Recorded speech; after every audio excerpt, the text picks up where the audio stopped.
ओम साईं राम। बाबा की वाणी में आपका स्वागत है। आज से हम साईं सच्चरित्र के अध्याय की शुरुआत करते हैं। तो आज हम अपना प्रथम अध्याय पढ़ते हैं, बट उसको पढ़ने से पहले हम ये जानते हैं कि इसको हेमंत पंत द्वारा लिखा गया है। और सबसे पहले हम श्री गणेश जी को साष्टांग नमन करते हैं, फिर भगवती सरस्वती को जिन्होंने काव्य रचना की प्रेरणा दी थी उनको नमन करते हैं, फिर ब्रह्मा, विष्णु और महेश जी को भी हम नमन करते हैं, फिर श्री नारायण आदिनाथ की वंदना करते हैं, फिर श्री भारद्वाज मुनि को जिनके गोत्र में हेमंत पंत जी का जन्म हुआ था उन्हें साष्टांग नमस्कार करते हैं, फिर उनके माता पिता को धन्यवाद करते हैं। उसके बाद हम अपना अध्याय शुरू करते हैं।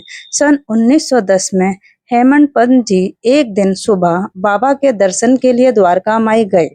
वहां पर उन्होंने देखा कि साईं बाबा हाथ मुंह धोकर चक्की पीसने की तैयारी कर रहे हैं। वे फर्श पर टाट का टुकड़ा बिछाकर और चक्की में गेहूं डालकर गेहूं पीसना आरंभ कर देते हैं। और हेमंत पंत जी सोचने लगे कि बाबा का चक्की पीसने से क्या लाभ है। उनके पास तो कोई है भी नहीं, ना उनके साथ कोई रहता है। वो अपना जीवन निर्वाह भिक्षा वृत्ति द्वारा करते हैं, मतलब वो भिक्षा मांगते थे, उससे ही अपना जीवन यापन करते थे। वहां पर खड़े सब लोग यही सोच रहे थे, परंतु बाबा से पूछने का साहस किसी में नहीं था। कोई भी बाबा से पूछने की हिम्मत नहीं कर पा रहा था। बाबा की चक्की पीसने की खबर जल्द ही सारे गांव में फैल गई और सभी नर नारियां, बूढ़े बच्चे बाबा की ये लीला देखने के लिए द्वारका माई पर आ गए। उनमें से 4 निडर स्त्रियां भीड़ को चीरती हुई ऊपर गई और बाबा को बलपूर्वक वहां से हटाकर हाथ से चक्की का खूंटा छीनकर तथा उनकी लीलाओं का गायन करते हुए उन्होंने गेहूं पीसना आरंभ कर दिया। मतलब उन्होंने बाबा को हटा दिया और खुद गेहूं पीसना शुरू कर दिया। पहले तो बाबा को इस बात पर बहुत क्रोध आया, उन्हें बहुत गुस्सा आया, परंतु उनका भक्ति भाव देखकर वे शांत हो गए और मुस्कुराने लगे। पीसते पीसते उन स्त्रियों के मन में ऐसा विचार आया कि बाबा का तो कोई सगा संबंधी भी नहीं है, उनके तो कोई बच्चे भी नहीं है और ना ही कोई उनकी देखरेख करता है, तो वह अपना जीवन यापन भिक्षा मांग के करते हैं, तो उन्हें भोजन आदि के लिए आटे की आवश्यकता ही क्या है।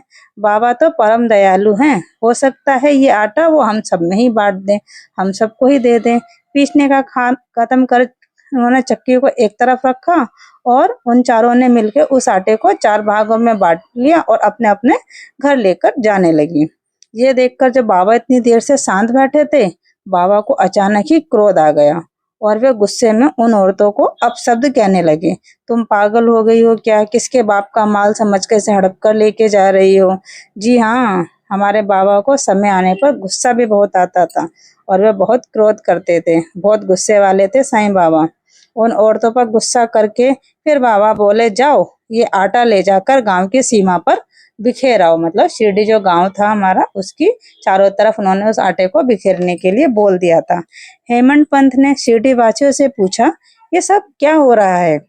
तब गांव वालों ने बताया कि गांव में हैजा फैला हुआ है और जो चक्की में पीस रहा था वो गेहूं नहीं, हैजे के विषैले कीटाणु थे जो पीसकर नष्ट भ्रष्ट हो गए।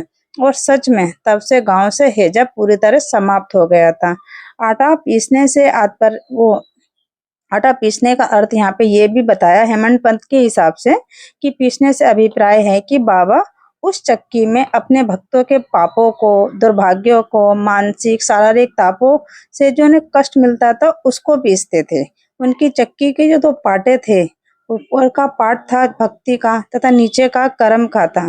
चक्की की मुठिया जिससे वो पीसते थे वे था बाबा का ज्ञान।